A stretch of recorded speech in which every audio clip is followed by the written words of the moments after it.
What's going on, everybody? Welcome to this week's Lumix Live. We've got a really fun conversation today with creator and YouTuber Caleb Hoover. But before we get into all of that stuff, we're going to go through the regular stuff that we always talk about.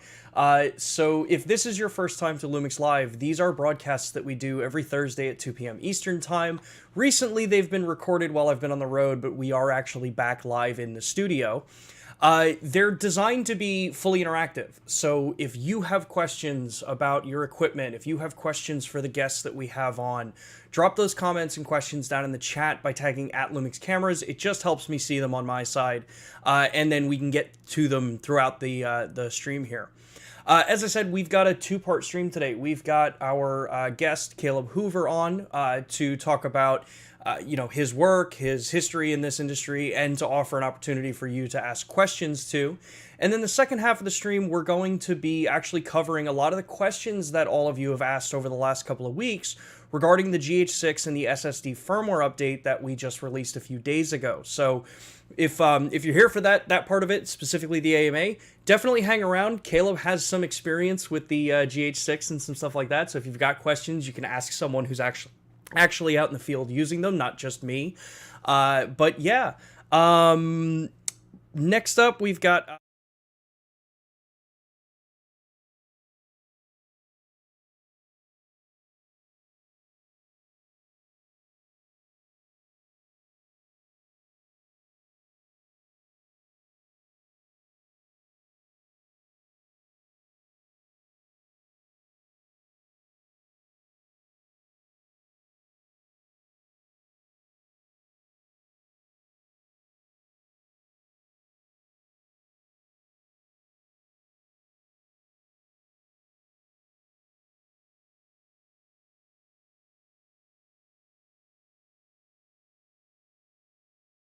as I'm just being told there was no audio in that scene, so give me 2 seconds, everybody. Sorry, I had to change up my platform.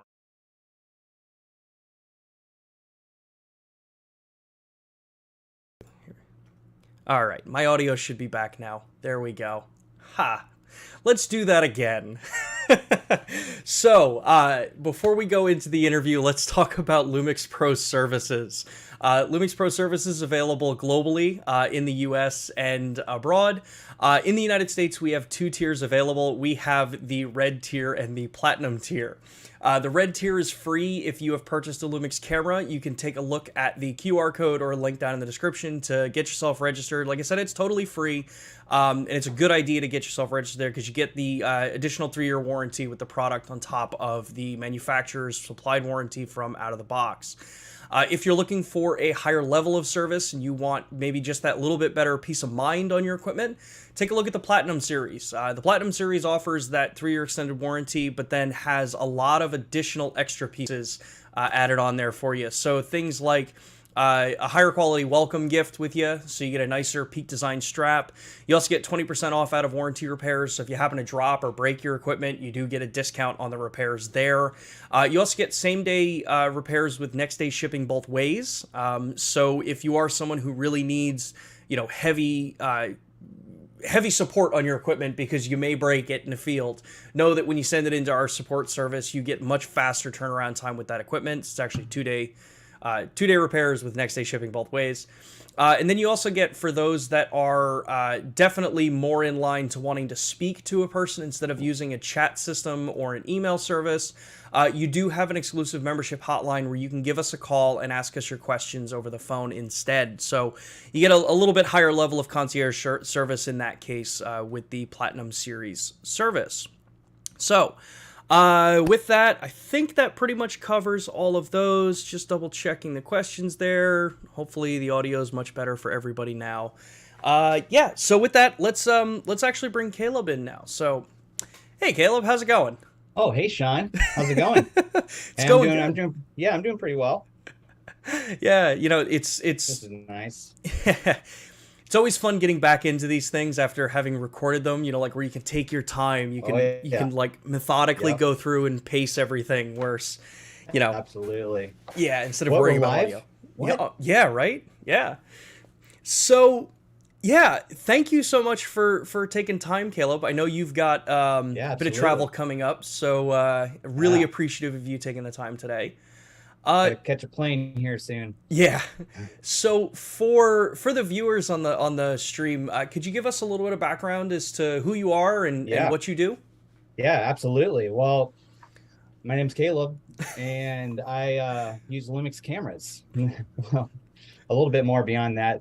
I'm based in South Dakota, so kind of not a whole lot going on out here right now, but yeah, South Dakota, and I've been married to my wife since about 2005. My wife Erica, so 2005. We got two boys in middle school, and you know what? I'm a total homebody, and there's really nothing I'd rather do on a Friday night than sit at home with the fam and just watch a movie. Yeah. Honestly, that's what, like, total homebody. So yeah, I guess a little bit more about myself.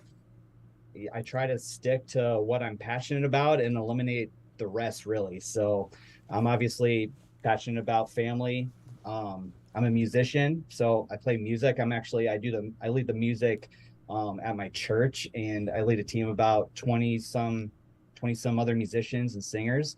But then I'm also, pretty passionate about video as well. So um, I actually started a freelance video production company in 2012, and I kind of found my niche in kind of like the nonprofit scene, which I would like to think that my videos that I make for these people are making a difference in the community. You know what I mean? Yeah. Working with some of those nonprofits and telling those stories. But I also kind of found myself in the areas of like manufacturing and banking. So it's kind of a broad spectrum, um, but let's see, like 2019, I think it was, I started uploading to YouTube, and um, just as kind of an outlet in between client projects, because I figured that that would be a good way to like learn more about just using the cameras and just get better. Just make some videos and put yourself out there. You know what I mean? Yeah. Wow, that was a really long intro. I just realized. No, that's awesome. Now, did I talk too much? No, I'm just. No, no, heck no.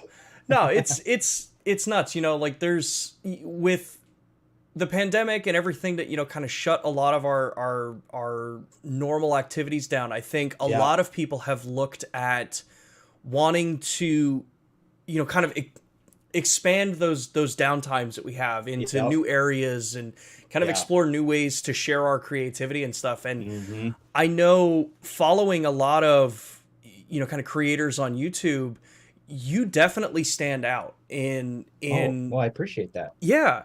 No, but like in that point of just like doing things that you love. Like I Mm. love hearing, the kind of process and the logic of I'm going to do the things I'm passionate about, and then Oh, just, yeah. the other stuff that's Yeah, out there, kind of trim it off. yeah, like it's Yeah. cool, whatever, that's fine, but this Mm-hmm. is what I'm passionate about. This is what I want to share, to the rest of the society. And I think in our industry in general, that's something that has actually, I think, started to have a pretty solid uplift in the last Right. year or two. Yeah, I would So agree.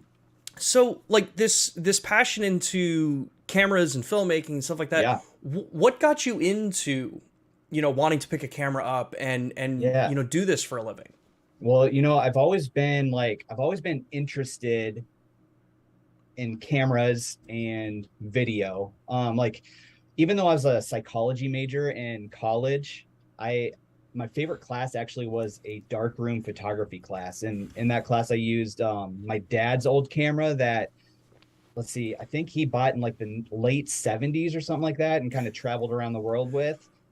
And so I used that camera, and it was just amazing to see like the image come to life in those chemicals. You know what I mean? Oh So yeah. like making sure, and you can like, totally adjust the adjust the image by, some of those chemicals or exposing light to it. And it was just really cool.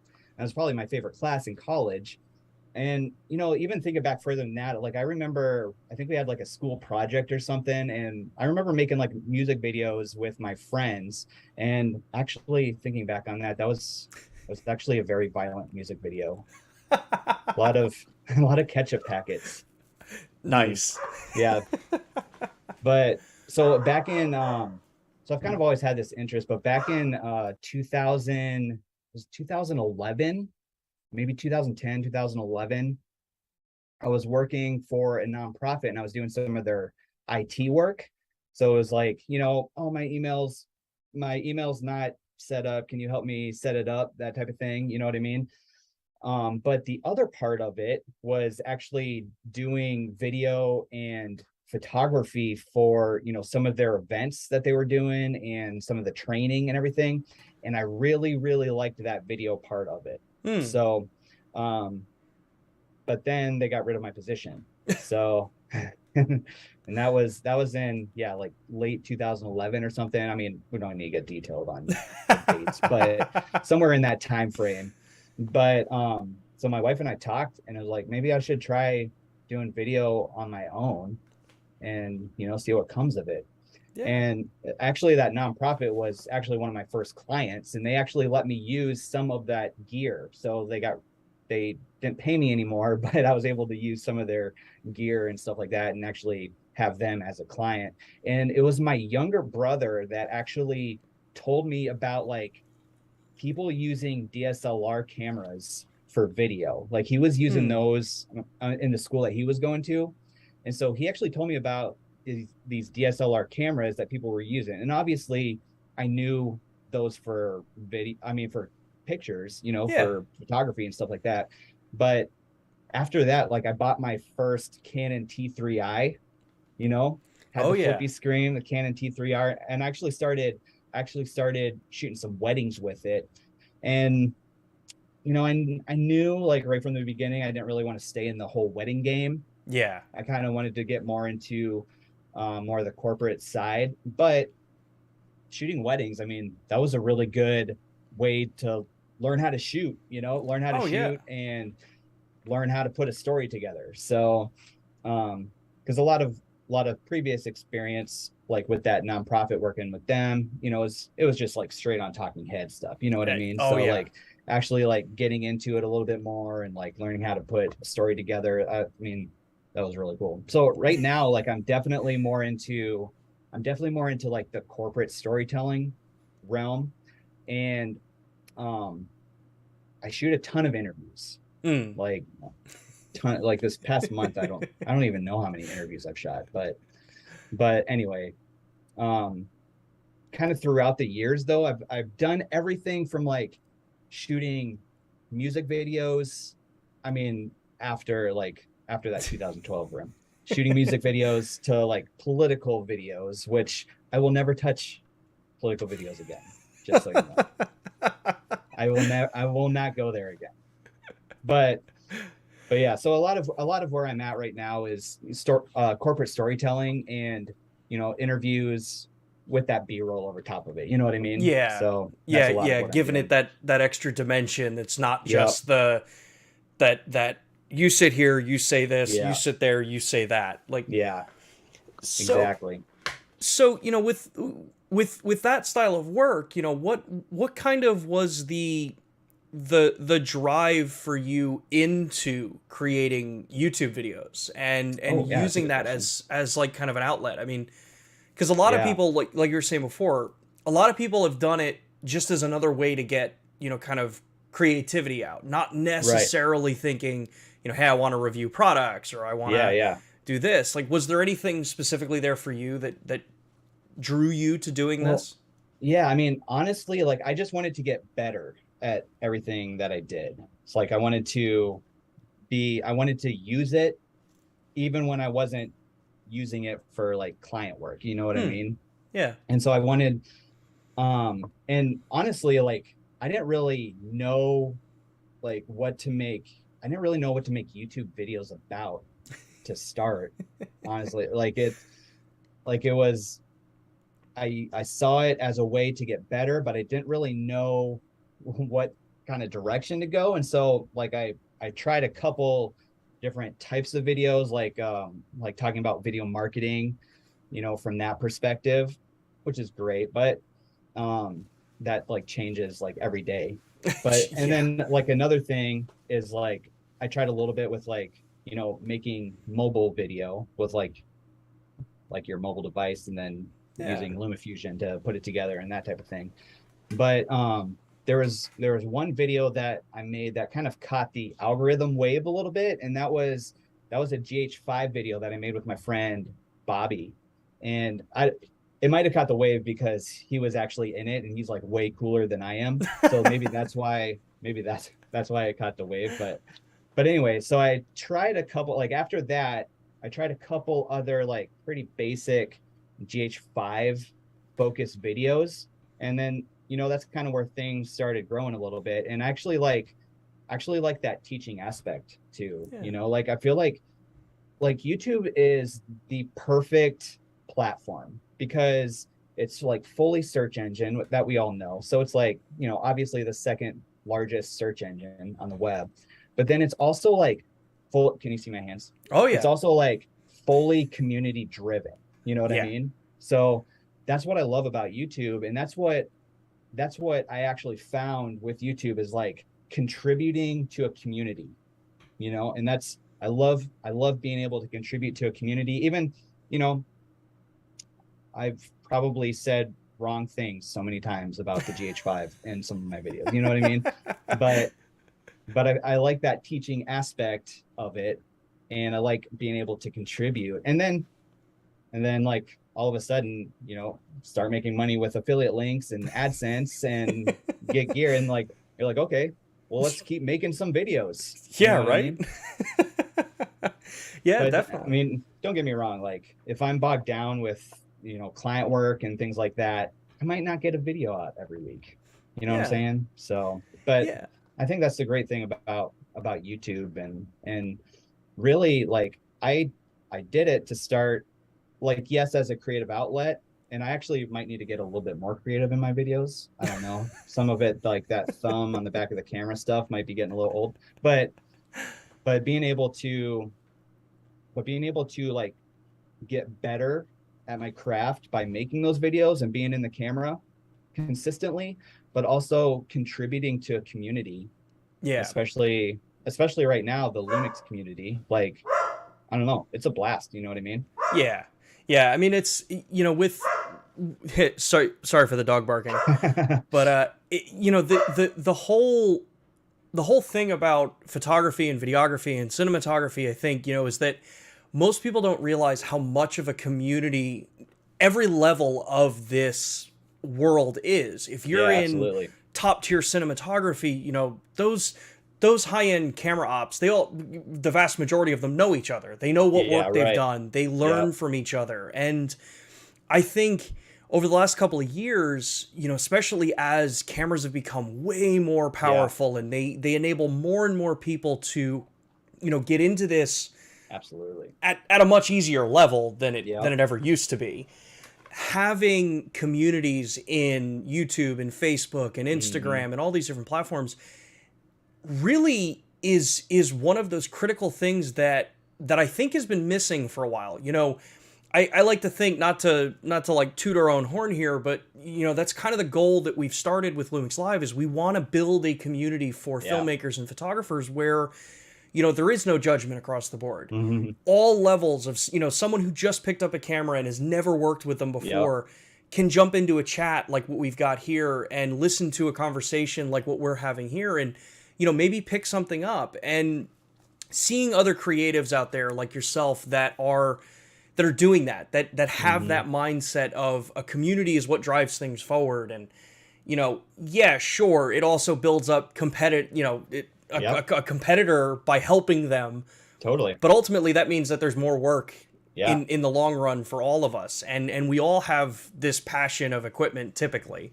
Yeah. Usually a lot of us are gearheads in general when it comes to Well, like the new shiny thing that comes out. So one of the things that, especially with YouTube, that I found is like the the overall audience and world is so much bigger than just where I live. You know what I mhm. mean? Like there's a ton that I'm bad at with YouTube and social media.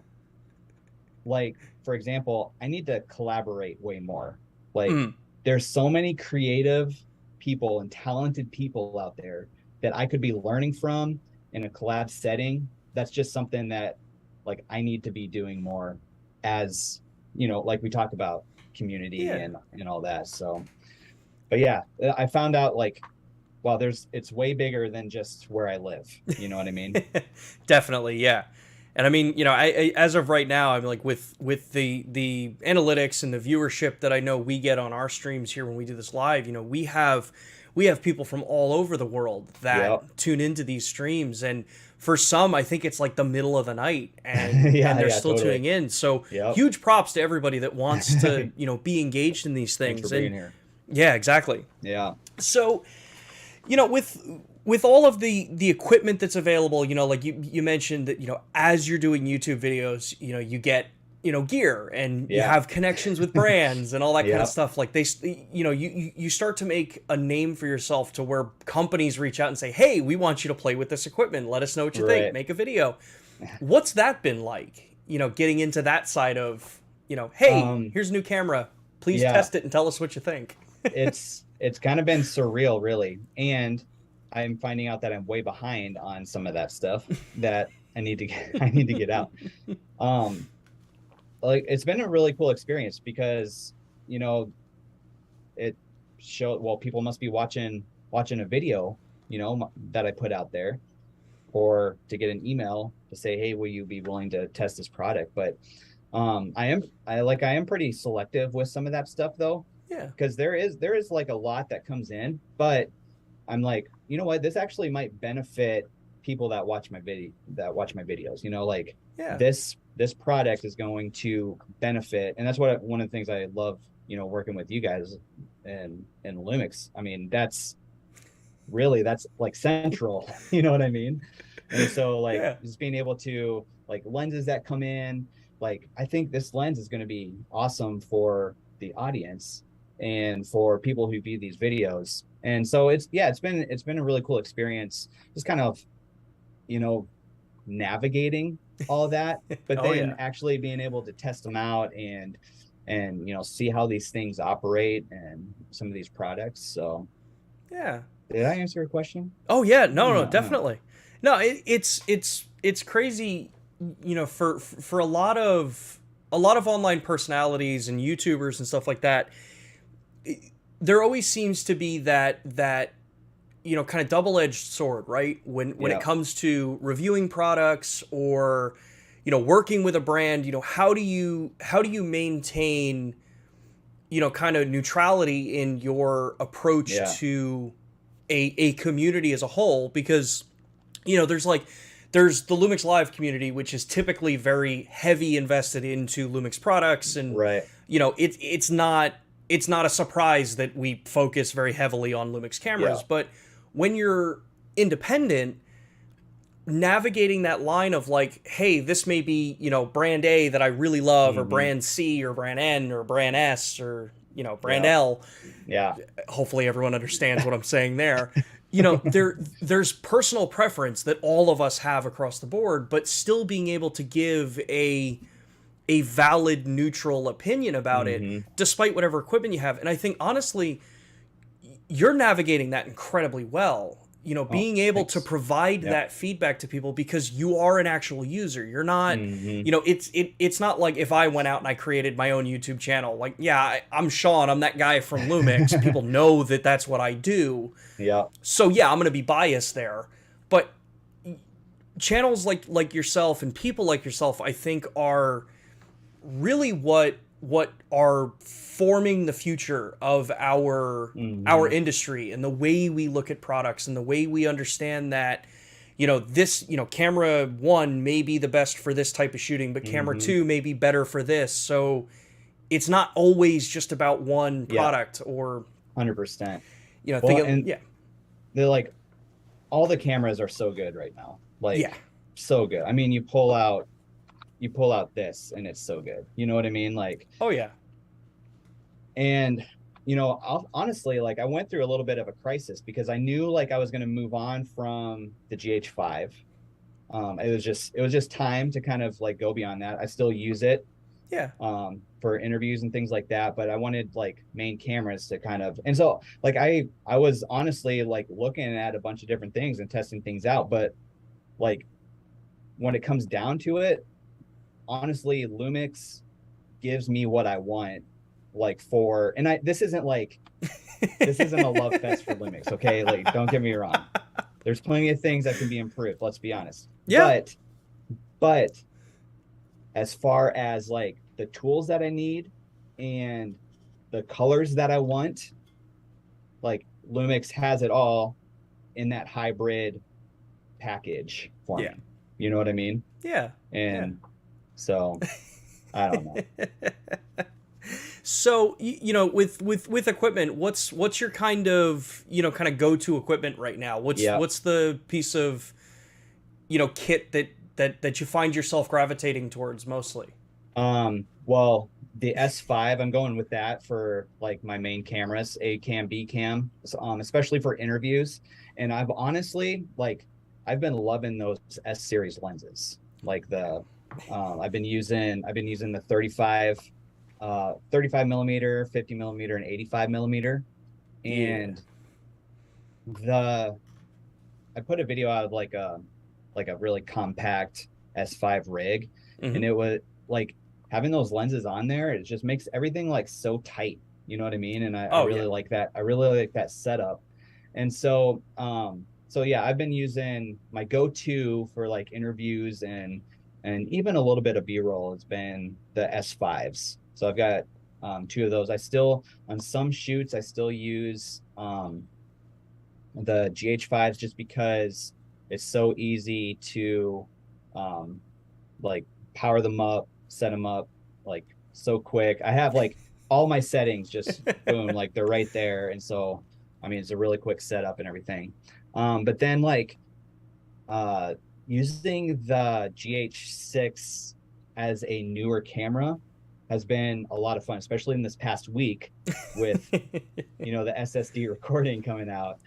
Um, that I have set up right here. It's Nice. been that honestly has been a ton of fun to get to know, you know what I mean? Yeah. And with some of the quirks about it that I love, we all have quirks, but Exactly. kind of like being able to um, kind of use that. I use the GH6 a lot more for like fun style videos Yeah. and like um, for myself. I don't use it a ton on some of the corporate work, other than that 4K 120, Oh yeah. but which is not available on the SSD. Sean, Yeah. we need to work on that. Um, but anyway, Yeah. the so like camera wise, that's kind of. But I still have my GH4 sitting over here on the table. You know Yeah. what I mean? Like I used to use that as like a for the web, but um, but yeah, I mean, as far as that goes, I obviously the Adamus Ninja, um, I have rigged up quite a bit, either as a monitor or actual recording too. So, um, Yeah. yeah, go to equipment. Is that what you asked? Man, Yeah. I just keep like I don't even No. know if I'm answering your questions. No, that's like perfect, you know, because it's again that kind of point that there are proper tools for the jobs that come out, and it's cool seeing, you know, the S5 with the entire F18 series. I mean, Yeah. I 100% feel you on that part of Oh just yeah, such a how great setup. cohesive. Yeah, that Yeah, kit is so just great. so cohesive, What and Yes. One of the things, okay, I'm going to interrupt you here. yeah, go for it. One of the things I love about those lenses is just they're all the same size. Like, come on, that's so great. Toss like a little focus ring thing on there and you can rig any of those up. You don't even have to move your follow focus or anything. Like it's right there. Everything's there. Same size. Even with the 18, I haven't used the 18 yet. The new 18 that just came out and the 24 I haven't used yet. But still, those are the same size. So you Yep. have like that whole setup for your S5 or S1H or whatever you want to use it with. Yeah. Like you have that whole setup, great lenses at 1.8 on a full frame. So actually I'm using the 35 on this one right now. Yeah, there you go. Hey, same Yeah. here. 35. Yeah. You know, it's nuts because like for the last 2 weeks, as a lot of the viewers know, like I've been on the road and I was traveling internationally and everything, Yeah. and the go-to kit that I brought with me was, you know, obviously I had my GH6 with me because we were going to be doing the firmware announcement and Yep. all that stuff, so I Yep. needed to be able to record Makes that on the sense. road. But the rest of it was literally my S5 with the 18, 24, 35, and 85. The only reason I didn't bring the 50 millimeters, that 50 millimeters not a focal length I enjoy. Oh, okay. Yep. I think part of that's because like when I got into photography with film, Yep. every camera that you shot with had a 50 It's 50. millimeter on it. Yep. So it's like, Hey, Sean, we all okay, have our quirks. I said that earlier. We all have our quirks. That exactly. that But must be yours. yeah, yeah. Well, I mean, I'm fairly certain there are a lot of other quirks I have too. But you know, like being able to go out with a full kit, Yeah. especially if you're a prime shooter, and know Yep. that one medium-sized backpack, like I use, well, it's not close to me. I use one of the Peak Design, you know, kind of Yeah. backpacks, and being able to fit all of that equipment in the backpack to Mm-hmm. travel with, and even toss in my 20 to 60 just so I have like just Nice. a, you know, Yep. little throw around Little zoom zoom. lens. Yep. It's just nuts how compact but powerful all these kits Oh have yeah. been. So Yeah. it's Absolutely. crazy. So I want to let's see here. We got a couple more minutes for the segments up. Just want to see here. I saw a couple. One Oh question that yeah. actually came in for you. Oh, This hello. question came from Trini Media. It says a question for Caleb. With your Okay. shooting style, would an S series 135 f1.8 lens work for you? 130. You know what? A 135? 135. That's a good question. I know exactly Uh, why this question's being asked too, because there's been a lot of polls on the Facebook groups of, Oh, has there? hey, Okay. we people really want a 135 in an f1.8 series for the full Yeah. frame, and Honestly, I mean, that would be pretty legit. For my shooting style, I usually tend to shoot a little wider.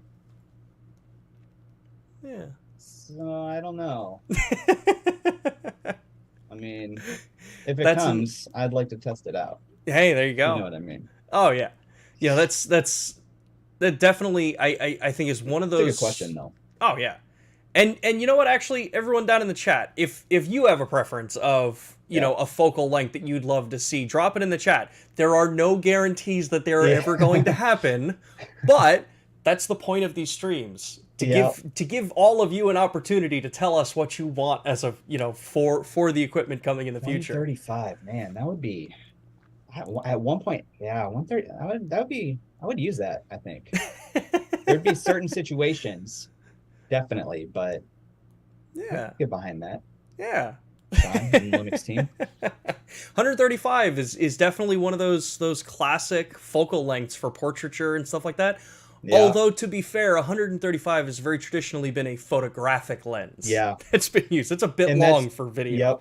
And I think like and that's where I don't do photography at all with Mm, these cameras. Like I will pull out, like, they're great for photos, don't get me wrong. yeah. Like great, the GH6 is outstanding for photography. I have a friend that shoots photography with the GH6 here in town, and stellar.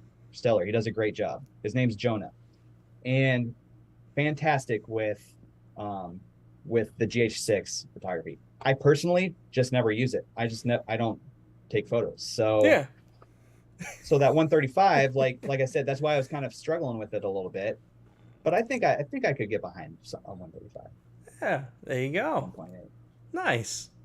So let's see here. What other questions did they come in here? I see a lot of questions about the firmware update and all that stuff. So we're going to address those in the second half here. Um, yeah. So yeah, Caleb, like, thank you so much Oh yeah, for jumping in and spending some absolutely. time with us and giving us some background on you. It's fun doing it live. Yeah, yeah. These do always tend to have a better feel when it's actually live, and, you know, being able to banter back and forth. Yeah, yeah. So where can everyone in the chat find you, follow you online? I Oh, mean, not find you physically, because that's a yeah, bit yeah. dangerous, but you Yes, know. let's not do that. Really don't want to dox anybody here. Yeah. Yeah, so obviously YouTube, It's just slash Caleb Hoover, my name. And Instagram, I am sort of active on Instagram at HHM, which actually is short for my company, Hoover Heights Media. So HHM underscore my first name, Caleb. HHM underscore Caleb. That's also Twitter, which is more of a scroll zone for me, not necessarily a post zone. But Instagram, I think like there's something about like shorts and reels now that is pretty, like I've noticed some views on reels on Instagram and shorts on YouTube that I think I might need to punch that a little bit more. So maybe, oh man, I'm like totally holding myself accountable saying this live. But there might be more coming that direction too. We'll see. But anyway, yeah, Instagram and YouTube probably are the best places. Nice. Yeah, so with both those, we have links down in the description. So if you don't already, go over and follow Caleb. Subscribe to his channel. There's such cool stuff being posted all the time there. Appreciate that. And again, what's so cool I think about your channel is that you're not necessarily following the rat race in YouTube. You know, the content that you post is, every time a video comes out, like it is legitimately enjoyable to watch and learn from, as opposed to where you start running into those like where people post a video every single day or every other day, and it's like, oh, okay, I'm not really like learning much from this. It's kind of meh. Well, I appreciate that. Yeah, thank you. That's the kick I need to keep going. There you go. All right. Motivation. So, whoa, my display just turned off. Uh-oh. Am I still here? Let me see. Okay. Thank you. This has never happened before. Oh, there it goes. Okay, it's back. That was weird. My entire computer display just went off. Oh, that's a little nerve-wracking on the live stream. Yeah, just a little bit, because everyone can still see me panic. Mm-hmm. The sweat just starts dripping.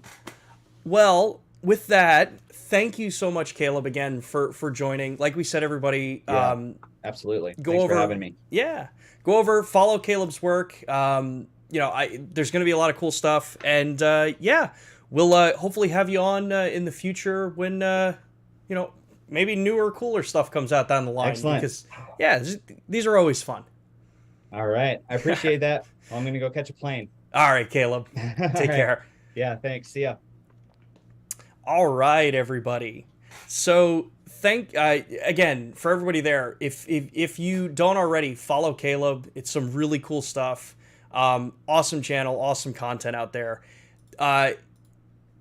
We will definitely be doing more interviews over the next couple of months.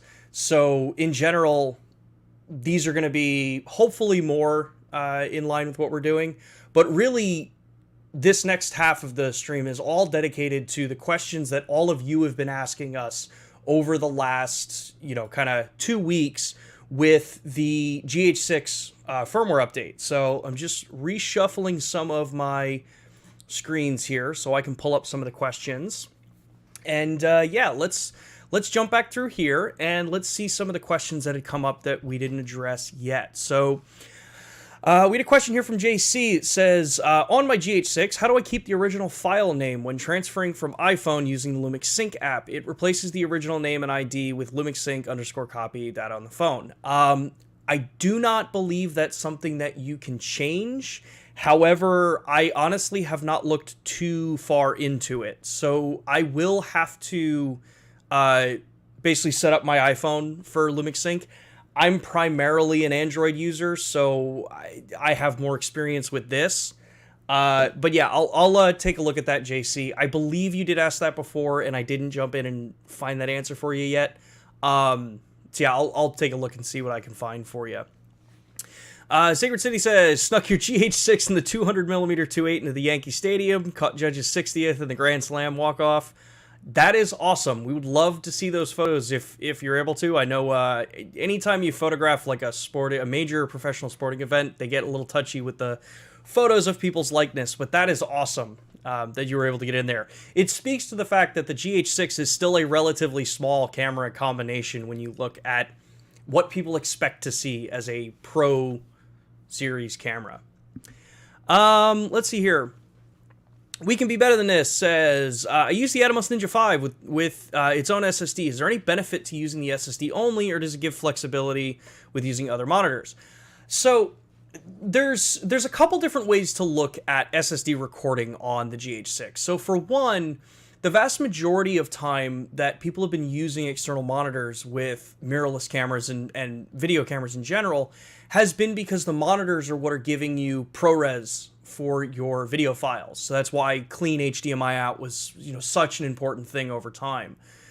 Now with the GH6 that you can do ProRes internally and you can have a really compact kit means that if you don't need that monitor for, a larger display to view with, you can use something as simple as just an SSD with the USB cable into there clamped in and still get the same kind of ProRes files without the need of the extra bulk of a monitor. And I think a couple others have commented that as well, that it really means that you don't have to carry an extra power solution, power hungry monitors, because no matter what monitor you're using, they are relatively power hungry.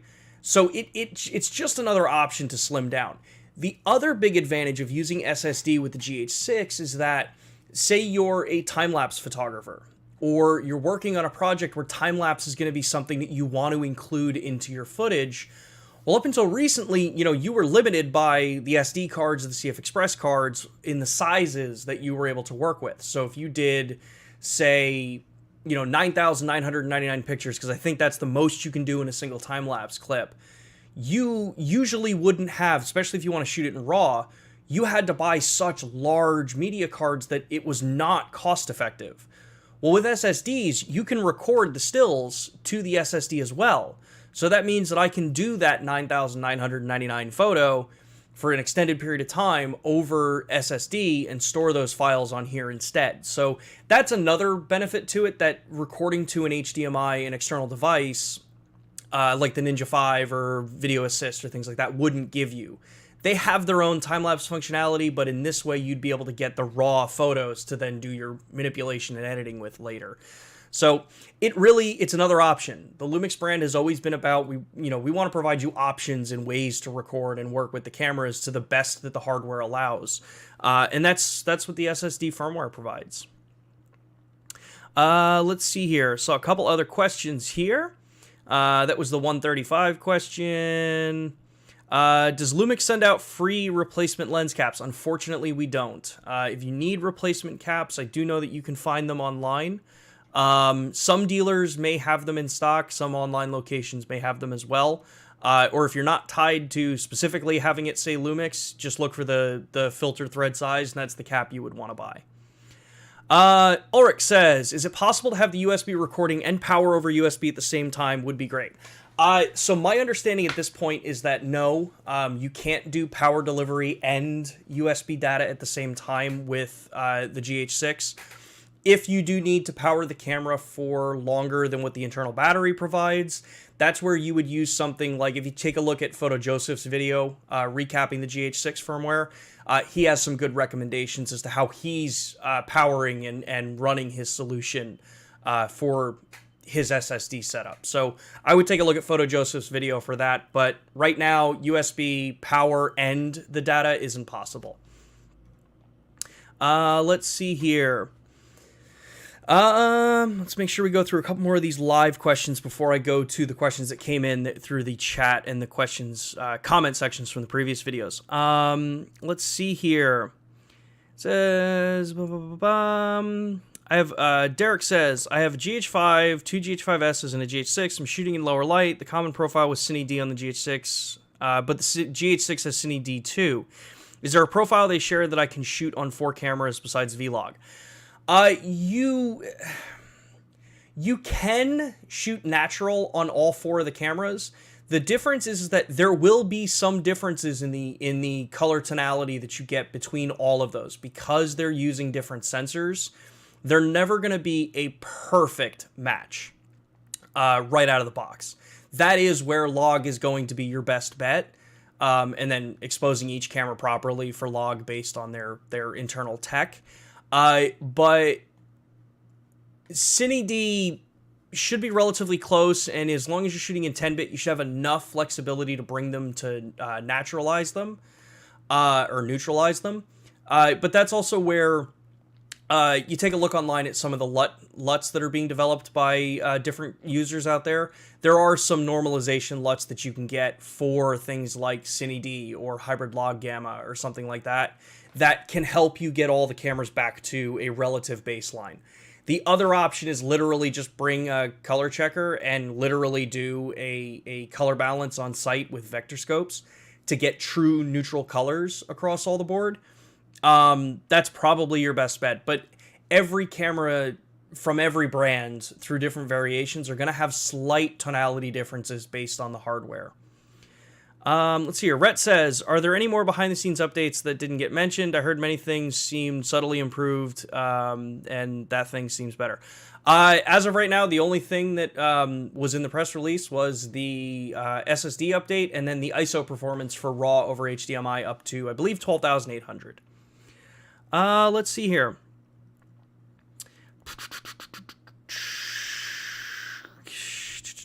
A couple other questions. Is it possible to buy a tiny cable adapter for the DMW SHGR1? Just to extend the... I think that's a micro... an 1/8 inch port. I think any basic 1/8 inch extender should work for that. Ulrich says, with the GH6 and 4K 100p, is it possible to switch to dynamic range boost and the video modes and change FHD 50, which makes no sense. Dynamic boost should be grayed out.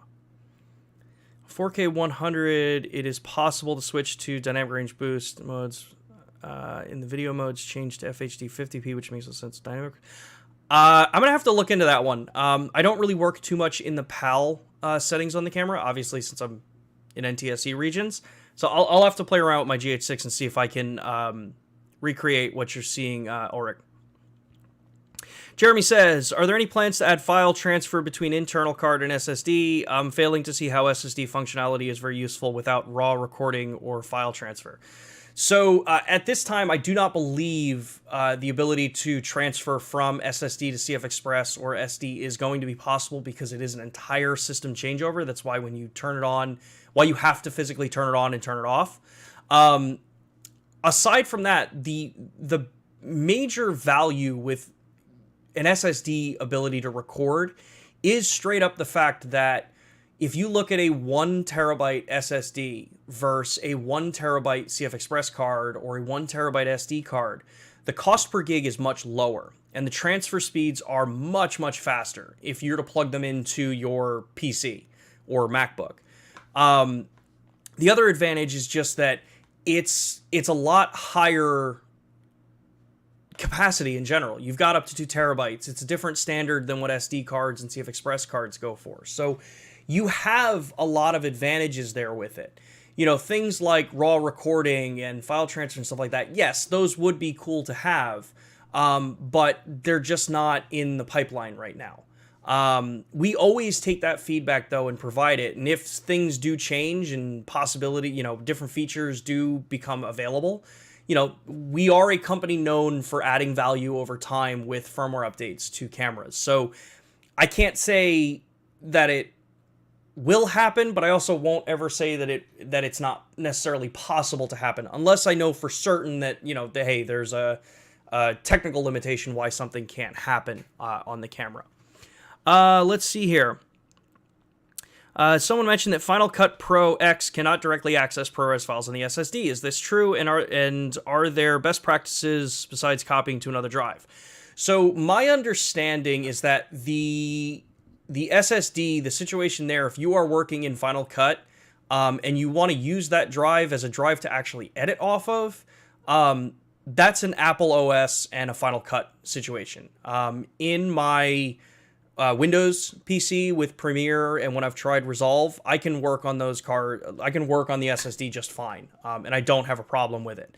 So that is strictly down to whatever Apple is setting in the walled garden for how devices can be interacting with Final Cut. So ultimately, that's a question you would have to ask to Apple, unfortunately. Because I know, like I said, for Premiere and for when I worked with Resolve for a little bit, it was working fine. It detects as an external device, and it works perfectly fine. But I know Apple's on a big push for their, the Journaled or the AFPS or whatever their new file structure system is. If you do happen to get a drive that is formatted in that Apple-specific format, you will notice that you have to reformat that drive to like exFAT for the camera to even recognize it. So, yeah. Outside of that, best practice is typically going to be, and in general, my recommendation for best practice is never work off the drive that you are working with on a camera, whether it's an SD card, CF Express, or SSD. You typically don't want to do that because SSDs across the board have finite life for read and write cycles. So the more you're doing things that are like constantly accessing the drive, copying, moving, working on that device, you are wearing its life down. So what I do is I take my drive when I'm ready to go, I take it out, plug it into my 10 gig USB port on my computer, or if you're on Mac, Thunderbolt port, and then I offload onto an internal storage. And then I manage my data that way. That is probably the better option because if you're working on a project, you want to back it up anyway. So take the device out. Your transfer speeds are going to be much faster over an SSD than they would be over typically CF Express and definitely over SD cards. So that's usually the recommendation I give when it comes to that setup. Again, as I said, Final Cut Pro X is the one that seems to be the outlier in how it handles removable media. Jake says, any tips on updating firmware on an M1 MacBook? Seems to be having problems with unsupported files on Mac. If you're downloading the file, make sure that your system's not trying to unzip the .bin file. I know that more recent updates from macOS have been causing that, where it unzips the file and then it sees that it's a .bin file and it tries to unzip that, and then you get like a .taz file and some other stuff. Just make sure that if you see .bin, you're fine. It doesn't need to be unzipped any more than that. Yeah, so that should be there. LM Raw's question, I think, is a very good question. SSD recording on the S5? Unfortunately, no. The SSD recording is a result of us moving to a brand new processor that we use in the GH6. So that is something that we can basically set the line right now. The GH6 has hardware that the other cameras don't have that it needs to support SSD external device recording. So you've got to be on GH6 for that. Continuing on with some of those other questions that we got. So one of the other questions that we got, and this comes from Stuart on our last video when we announced the SSD firmware, was asking, is the option to record to a Ninja 5 via HDMI output affected when using the SSDs? And I'm happy to say that it is not. So if you are setting your camera up, I've had it set with my the T5 that I've got attached on here, and I've plugged in my Blackmagic Video Assist, I've plugged in the Ninja 5, my HDMI output is still clean, so you are still able to record out through your HDMI and use an external device to capture. Just remember that if you do have the SSD recording, you are only up to 60 frames per second. So if you need to do 4K 120, that's where you're going to have to go back to CF Express or SD cards, since some of those work, and then going to your like a Ninja 5 Plus if you want to do 4K 120 recording. The other questions that we've been getting is actually to just kind of reiterate what the SSD compatibility is. And like I said, the T5s, even though, like we've said, they are, even though the T5s are starting to get harder to come by, there's a major reason why that is still one of the first devices that we validated to work with. And that is, if you look at our industry, the T5s are probably some of the most commonly used SSDs and known SSDs out in the market.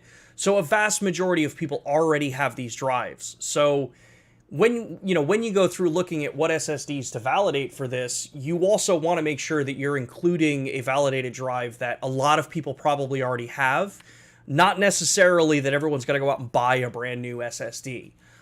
That's where currently right now the SanDisk Extreme Pro E61 or E81 drives, which those would be the last 3 digits when you look at a part number on a website, up to 2 terabytes are the ones that are validated if you're looking for a new drive to work with. Follow-up to that question came in as to like why the 2 terabyte limit. This one's a bit of a kind of an interesting thing to look at. So traditionally, SSDs that carry very high capacity, so anything over 2 terabytes, when you start to get to 4 terabytes and higher, especially when it comes into SSD, typically the type of memory that's used in those drives is not necessarily as fast as the memory that you find in 2 terabyte and 1 terabyte drives. So you can run into potential problems where they're just not fast enough and you get errors with them. You run into power consumption problems, things like that. So as of right now, we only validate up to 2 terabytes because that is what we know provides the right speeds and the power consumption targets that are within spec to work with the GH6. Because you also have to remember that SSD drives have to be powered through the USB port. So you have a lot of that kind of information that at face value, it looks a little frustrating that only up to 2 terabytes, but truthfully, a 1 terabyte drive in the GH6 at 1.9 gigabit is an hour and 9 minutes of recording ProRes at the highest quality right now in the 5.7K or 5.8K. It's been a lot of resolutions to think about. 2 terabytes going to be about double that size, and you've got the E81s that can go up to 2 terabytes that also fit nicely in the same holder that you can buy currently that is advertised out for the T5 drives. So additional drives are being validated. If you look on our website, the T7 Shield, which is the new version of the T7 drives, that is currently under validation. So as soon as that passes, or if it fails for whatever reason, our website will be updated with that information. So you'll know whether or not those drives are truly validated by us. But like I said in the video last week, our validation of the drives is that we have tested it to our standards, that every mode that the camera offers, every functionality that we're planning with the camera, how it works, that they fall in line and that they are doing what they are advertised to do.